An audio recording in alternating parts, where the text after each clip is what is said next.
வணக்கம் அன்பார்ந்த நேயர்களே. இன்றைக்கு எதை பற்றி பார்க்கிறோம்னா, வருகின்ற சுக்கிர பகவானுடைய கிரகப் பெயர்ச்சி. இந்த கிரகப் பெயர்ச்சியில ஒரு ஸ்பெஷல் ஒன்று இருக்கு. சரியான ஸ்பெஷல். குரு பகவான் காலபுருஷனுடைய 1ஆம் வீட்டில் இருக்கிறாரு. நல்லா பாருங்க. குரு பகவான் 1ஆம் வீட்டில் இருக்கிறாரு. அவர் நிற்கக்கூடிய நட்சத்திரம் பரணி நட்சத்திரம். சுக்கிர பகவானுடைய நட்சத்திரத்தில் அவர் நிற்கிறாரு. யாரு? குரு பகவான். அதே சுக்கிர பகவான் தாங்க குரு பகவானோட வீட்லேயும் வந்து நிற்கிறாரு. 1-9 தொடர்பு நம்மளுடைய அமைப்புக்கு பார்த்தீங்கன்னா 1-5-9 எந்த கிரகம் இருந்தாலும் நல்லது பண்ணுங்க. இது தாங்க விதி. அப்ப அந்த 9ஆம் பாகத்தில் சுக்கிர பகவான் குரு பகவானோட வீட்லேயும் பயணிக்கிறாருங்க. அப்ப இது ஒரு மிகப்பெரிய யோகங்க. வீடு கொடுத்தவரையே சுக்கிர பகவானுடைய கால் நட்சத்திரத்தில் பயணிக்கிறாருங்க. அப்ப இந்த சுக்கிர பகவானுடைய கிரக பெயர்ச்சி நிறைய பேருக்கு நிறைய நல்ல பலன்களை கொடுப்பாருங்க. சுக்கிர பகவான்னா யாருங்க? காலத்திரக்காரகன். இவருக்கு பேர் என்னன்னு சொல்லுவாங்க? காலத்திரக்காரகன்னு சொல்லுவாங்க. திருமணத்திற்கு ஆண்களுக்கு மெயினாக ஆண்களுக்கு மனைவியை காட்டக்கூடிய கிரகம் சுக்கிர பகவானுங்க. ஆடம்பர பங்களா, ஆடம்பர கார் என உல்லாசமான வாழ்க்கை, இது எல்லாத்துக்கும் அதிபதி யாருன்னு பார்த்தீங்கன்னா சுக்கிர பகவான் தாங்க. யாராவது ஜாதகம் பார்க்கும்போது பாருங்க, நமக்கு சுக்கிர திசை வந்துருச்சா, சுக்கிர பகவான் வராரா, ஏதாச்சும் யோகம் கொடுப்பாரான்னு ஜாதக நோட்டை எடுத்து முதல்ல பார்ப்பாங்க. ஏன்னா சுக்கிரன் வந்தார்னா உங்களை உல்லாசமாக வச்சுட்டு போயிடுவாருங்க. அதுவே குரு பகவான் உங்களுக்கு எப்போவுமே பணத்தையும் வருமானத்தையும் கொடுத்துட்டே இருப்பாருங்க. ஆனால் சுக்கிர பகவான் அப்படி இல்லைங்க. அவருக்கு நேரம் காலம் வரும்போது சுக்கிரனுடைய ஒளி ஒருத்தர் உடம்புல படுதுன்னா கண்டிப்பாக நிறைய நல்ல பலன்களை கொடுத்திருப்பாருங்க. அவங்க விதி ஜாதகத்தை படி பொருந்துங்க. அதே பெண்களுக்கு பார்த்தீங்கன்னா நளினத்தன்மையும் அழகான தோற்றமும் கவர்ச்சி, வீரிய சக்தி, அறிவாற்றல், கணவனை அடையும் தகுதியும் சுகபோகங்களில் திளைத்து மகிழும் ஆற்றலையும் பெண்களுக்கு வழங்குவார். சுக்கிரன் என்பவர் இன்பம், மனித வாழ்க்கையில் அன்பு, பாசம், காதல் ஆகிய 3 இன்பங்களையும் அளிக்கக்கூடியவர் தாங்க இந்த சுக்கிர பகவான், போகங்களின் அதிபதி. அடுத்ததா இந்த பிப்ரவரி மாதம் 11ஆம் தேதி வரை இந்த சுக்கிர பகவானுடைய கிரக பெயர்ச்சி தாங்க. அன்பார்ந்த மகரம் ராசி அன்பர்களே, பொதுவாக மகரம் ராசி கால புருஷனுடைய தொழிலுக்குரிய ராசி தான் இந்த மகரம் ராசி என்பாங்க. அதாவது 10வது ராசி, தொழில் ஸ்தானத்தோடைய ராசி மகரம் ராசி. மகரத்தில் பிறந்துட்டா பாருங்க, உழைச்சிக்கிட்டே இருப்பாங்க இந்த ராசிக்காரங்க, மகரம் ராசிக்காரங்க. அது மட்டும் இல்லைங்க, இவங்க எப்பவுமே புகழ், அந்தஸ்து, கௌரவம் நாடி போகக்கூடிய ராசிக்காரங்க இந்த மகரம் ராசிக்காரங்க. இதுக்கு அதிபதி யாரு அப்படின்னு பார்த்தீங்கன்னா சனி பகவானுங்க. அதாவது இந்த ராசிக்கு அதிபதி சனி பகவானுங்க. பொதுவாக சனி பகவானை பார்த்தா மக்கள் எல்லாருமே பயப்படுவாங்க. சனி 7.5 நாட்டு சனி பிடிச்சிருச்சு, அவ்வளோதான், நம்ம வாழ்க்கையே போச்சு அப்படின்லாம் மக்கள் நினைப்பாங்க. ஆனால் அது கிடையாது. ஆக்சுவலாக சனி பகவான் வந்து பார்த்தீங்கன்னா மக்களுக்கு, உங்களுக்கு நன்மை செய்யக்கூடியவர். அதாவது சனி பகவான் வந்து பார்த்தீங்கன்னா நீங்கள் செய்கிற தவறுகளை திருத்துவதற்கான வழியை தான் காமிப்பார். அதே போல் சனி பகவான் வந்து பார்த்தீங்கன்னா உழைப்புக்கு உதாரணமாக இருக்கக்கூடியவர், மக்களுக்கு சேவை செய்யக்கூடியவர் தாங்க இந்த சனி பகவான். அப்படியாப்பட்ட சனி பகவான் வந்து பார்த்தீங்கன்னா மகரம் ராசிக்காரர்களுக்கு ராசிக்கு அதிபதியாக இருக்கிறாருங்க. அதே போல் பார்த்தீங்கன்னா இந்த மகரம் ராசிக்காரர்கள் மக்களுடைய தொடர்பில் இருக்கக்கூடியவர்கள். மக்களுடைய தொடர்பில் இவங்க எப்பயுமே இருப்பாங்க. அதே போல் எதிலுமே பாருங்க, நல்ல ஒரு டேலண்டான குணம் இவங்க கிட்ட இருக்குங்க. மகர ராசி அன்பர்கள் கிட்ட. அதேபோல இவங்க எப்பயுமே பார்த்தீங்கன்னா, இவங்களுடைய தைரியமான குணத்த விடவே மாட்டாங்க. அதேபோல தன்னம்பிக்கையும் விடாதவங்க தாங்க இந்த மகரம் ராசிக்காரர்கள். என்ன இவங்களுடைய ராசியில இப்ப செவ்வாய் வந்து உச்சத்துல இருக்காருங்க. எது வந்தாலும் சரி, நாம ஜெயிக்க பிறந்தவங்கன்னு சொல்றவங்க தாங்க இந்த மகரம் ராசிக்காரங்க. உழைச்சுக்கிட்டே இருப்பாங்க.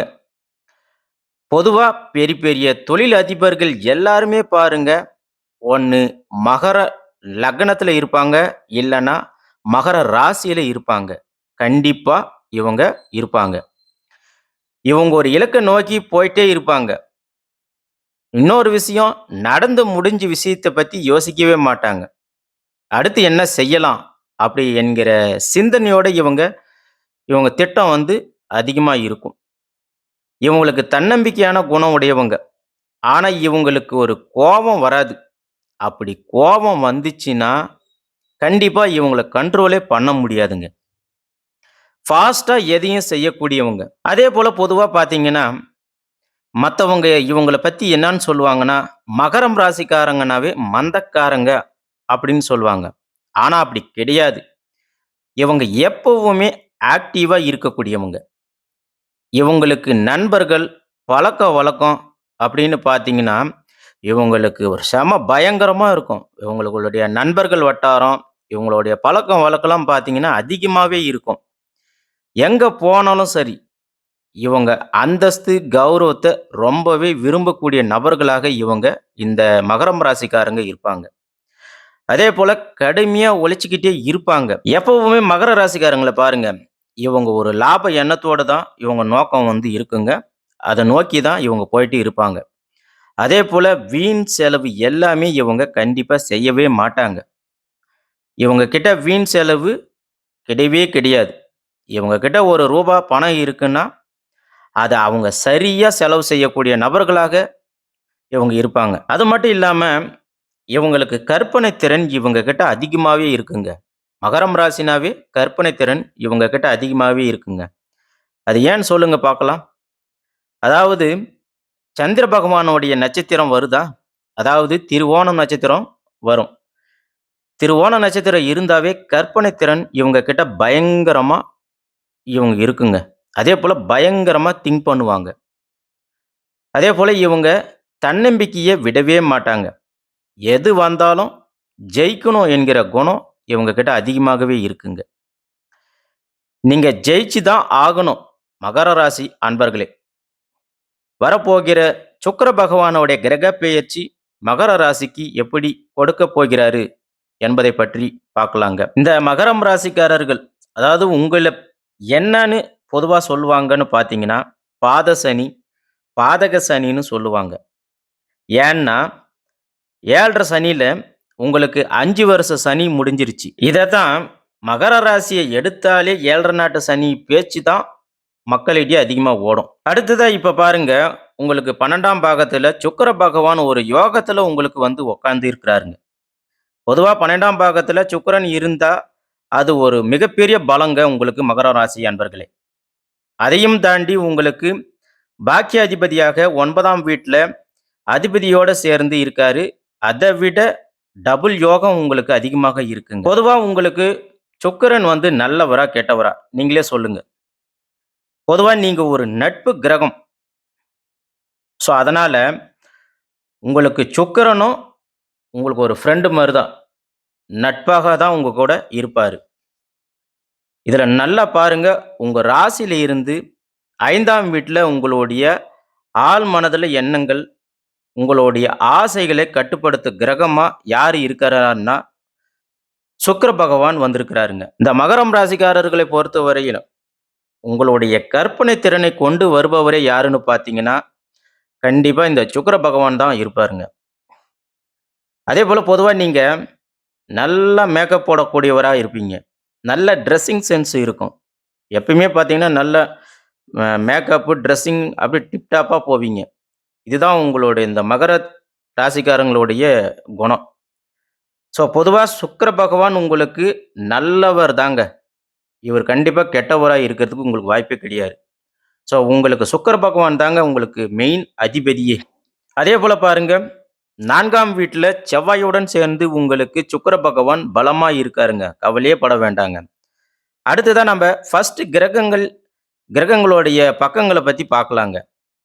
சுக்கிர பகவானுடைய இந்த கிரக பெயர்ச்சியில எந்தெந்த கிரகங்கள் எங்க இருக்கு அப்படின்றதையும் பார்க்கலாம். உங்க ராசிய பொறுத்தவரையில் சூரிய பகவான் சஞ்சாரம் செய்றாருங்க. அதாவது உங்க ராசிய பொறுத்தவரையில் ஃபுல்லா சூரிய பகவான் உங்களுக்கு சஞ்சாரம் செய்றாங்க. அதேபோல 2ஆம் பாகத்துல சனி பகவான் சஞ்சாரம் செய்றாங்க. கும்பத்துல, கும்ப ராசியில. அடுத்ததா ராகு பகவான் வந்து பார்த்தீங்கன்னா, 3ஆம் பாகத்துல உங்களுக்கு சஞ்சாரம் செய்றாங்க, மீனம் ராசியில. 4ஆம் பாகத்துல குரு பகவான் சஞ்சாரம் செய்றாருங்க. அடுத்ததா பார்த்தீங்கன்னா, 9ஆம் பாகத்துல உங்களுக்கு பாக்கியஸ்தானத்துல கேது பகவான் சஞ்சாரம் செய்றாருங்க. அதாவது கன்னி ராசியில சஞ்சாரம் செய்றாருங்க. 12ஆம் பாகத்துல உங்களுக்கு செவ்வாய் பகவானும், புதன் பகவானும் மற்றும் சுக்கிர பகவானும் உங்களுக்கு சஞ்சாரம் செய்றாங்க. அடுத்து செவ்வாய் உங்களுக்கு உச்சம் அடையறதுனால, உங்களுக்கு எல்லாமே சிறப்பா அமையுங்க.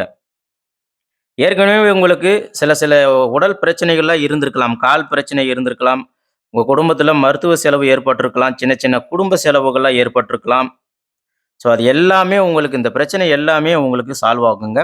அதேபோல அரசு சார்ந்த உதவி, அரசு வேலை, உங்களுக்கு தொழில், பண வரவு எல்லாமே சிறப்பா இருக்குங்க. நீங்க வீடு வாங்குறது, நிலம் வாங்குறது, பணம், வருமானம் அனைத்தும் உங்களுக்கு வந்து பார்த்தீங்கன்னா, இந்த பிப்ரவரி 5ஆம் தேதிக்கு மேல வந்து பார்த்தீங்கன்னா, செவ்வாய் உச்சம் அடையறதுனால, உங்களுக்கு எல்லாமே சிறப்பாகவே அமையுங்க. ஸோ கண்டிப்பா வந்து பார்த்தீங்கன்னா, மகர ராசிக்காரர்களுக்கு இந்த சுக்கிர பெயர்ச்சி வந்து மிகப்பெரிய ஒரு வரமா இருக்குங்க. அதேபோல சிலருக்குலாம் வந்து சுப நிகழ்ச்சிகள்லாம் வந்து நடைபெறுங்க. கணவன் மனைவி இடையே அந்யோன்யம் அதிகரிக்குங்க. பண வரவு உங்களுக்கு உற்சாகத்த தருங்க. அதேபோல வரப்போற பணத்த வந்து நீங்க பயன்படுத்திக்கணுங்க. அது நகையாகவோ, வீடாகவோ, வாகனமாகவோ நீங்க வாங்கிக் கொள்றது நல்லதுங்க. சிலருக்கு வெளிநாடு வாய்ப்புகளும் ஏற்படுத்தி கொடுக்குங்க இந்த சுக்கிர பயிற்சி. அதேபோல படிக்கிறவங்களுக்கு சிலருக்கு வெளிநாடு செல்வதற்கான வாய்ப்பு இருக்கு. நல்ல மாணவர்களுக்கும் கல்வி திறன் வந்து அதிகரிக்குங்க. அதேபோல இந்த மகர ராசிக்காரர்கள் ஒவ்வொரு வெள்ளிக்கிழமையும் நீங்க சிவாலயம் சென்று தயிர், சர்க்கரையும் வாங்கி தரும்போது உங்களுக்கு சில நன்மைகள் கண்டிப்பாக நடக்குங்க. இந்த சுக்கிர பயிற்சி மகர ராசிக்காரர்களை பொறுத்தவரையில் எல்லாமே வெற்றியாக அமையக்கூடிய பயிற்சியாக இந்த சுக்கிர பயிற்சி வந்து அமைஞ்சு இருக்குங்க. நம்ம சொல்லக்கூடிய பலன்கள் அனைத்தும் வந்து பார்த்தீங்கன்னா, பொது பலன்கள் தாங்க. இது ஒவ்வொரு நபர்களுக்கும் ஜென்ம ஜாதகத்தின்படி மாறுபடுங்க. நன்றி, வணக்கம்.